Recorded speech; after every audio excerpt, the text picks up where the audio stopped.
Let's create a bar chart in Excel. Step 1 is preparing your data. For a simple bar chart, you'll want two columns. On your left-hand side, you'll have your categories. In our case, it's going to be the sales reps, and then on the right-hand side, it'll be our total sales. So make sure you have headers as well, and we'll go ahead and select our data, hit Insert at the top, and then go over to our chart section.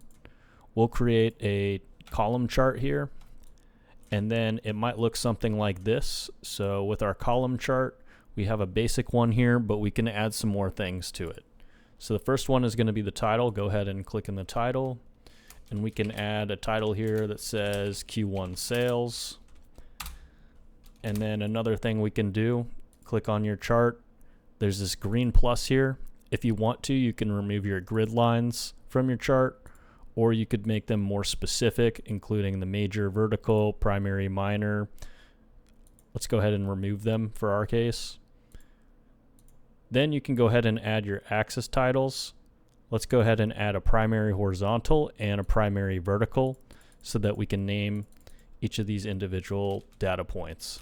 So we'll say sales rep, and then our units over here will have total sales.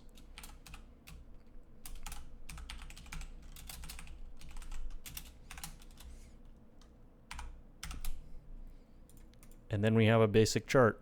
Another thing you can do, notice how we have varying degrees of our total sales.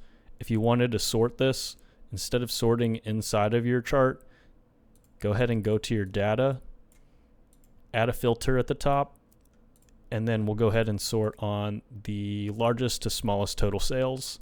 And notice how our data automatically sorts.